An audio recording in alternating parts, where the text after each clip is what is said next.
I would have poked a hole in the window just so that we lost oxygen pressure, so I didn't have to listen to those two dipshits talk. Oh my god.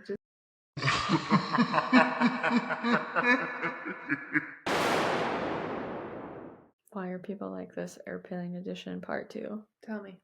So when I got on the plane, it continued the behaviors. I sit down. It's Southwest, so I could seat myself. Mhm. Normal looking middle-aged dude sitting in the aisle, and then the middle and the window seat were open. There's an overhead bin for my carry-on. There's room right here, and I'm only like 5 seats from the back. Front, That's awesome. front. I talk to everyone. So some of this might be my own doing. And I just was kind of like making a joke, but also trying to be nice. Like, hey, just to warn you, I'm going to have to get up and go to the bathroom at some point. Like, it's a 2-hour flight. I'm at the window.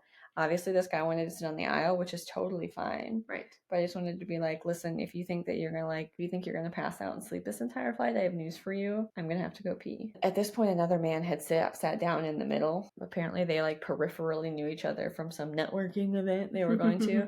So I'm saying I may have to get up and go pee, and I'm just warning you two men, just casually, to say like you're gonna have to get up at least once, and I will try not to make it twice. And the guy was like, well, you can just pee in the barf bag that's in the seat. That's not even funny. It would leak everywhere, wouldn't it? It's like, okay, so I'm in a scenario, I'm gonna pull down my pants. I just can't imagine.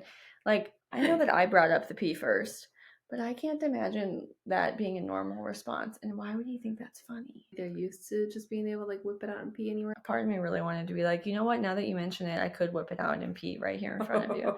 I think that you'll regret it if I have to pee in a bag. Like, I probably won't as much as the guy in the middle. And I was like, nah, make sure you regret it too. Shoo. Gross. Whee! Well, it just rubbed me the wrong way. He just had a weird vibe. It was like I was bothering him, and I'm like, we're on a Southwest flight, and you're on the aisle, and like it's a full flight. You can't have the aisle and also not be willing to get up and pee. Right, that's part of the aisle. You get like a little extra leg room, and you can lean a little bit and let the cart run into you, or you can sit at the window and lean up against the wall, and then have to bother people to go pee. Yep. I'm not taking up all this room. Right. I'm short anyway. Like the first thing he said was, "So what do you do?" And I really should have done what Jason does and say as little as possible, but I didn't. And I told him I was a social worker, and then he really didn't like quite know what to do with that, which I don't care. But then I saw when I sat down that he was wearing a Rolex, but was I going to care about it?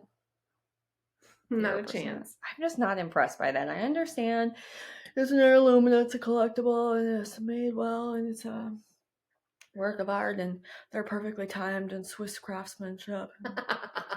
Patek something.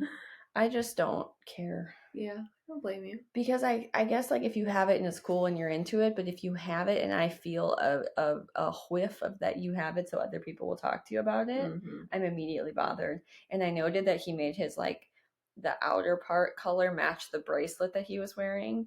And then he and the guy started talking about like their different rollies that they had. Did they call them rollies? No, they were like, I have this one and then I have this one.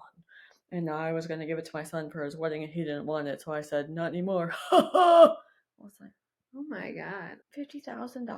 They're $50,000? Some of them are. I'm not talking spending like a couple of grand on a watch. I'm talking about like the cost of like a car. Wow.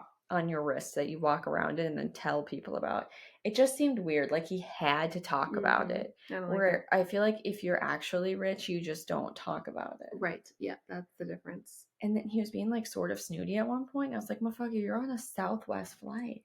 Yeah, in economy. Yeah, he probably paid for priority boarding, but he was still 5 seats back and had to sit with my peasant ass that got on it with B10. It's like, who do you think you're better than? Wow. And then at one point they were talking about people like having no exposure to the world, and like someone asked me how much it costs to buy a passport, and I was like, well, some things are pretty cost prohibitive and we don't all make that much money. I didn't say it quite that aggressively, but I was like, well, some people just don't have the means to do some of those things, and I think what matters is being curious. And you can like have exposure to the world with like podcasts and information, and like you don't have to live in a bubble, right? Even if you can't leave your bubble with your money. Snooty McTootie pants. And I just sat there the whole time just I could have had a better attitude if he hadn't told me to pee in a bag. And if you're gonna wear a Rolex, just like be cool about it. Exactly. For his attitude, this is how he should have walked around. I know. Look at me, Bill. It's way cooler if someone just happenstance recognizes it and appreciates it from afar. Look at me. Like, then I went to the place and there was the museum and I stayed at the hotel and it was only $900 a night. And I was like, you can literally fuck right off. We're on a Southwest flight. That's obnoxious. Save this shit for someone else. Boo, playing people. Thanks for listening. I would have poked a hole in the window just so that we lost oxygen pressure, so I didn't have to listen to those two dipshits talk. Oh my god. Scary noises.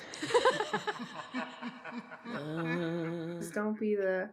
I'm telling you right now, that motherfucker's not real.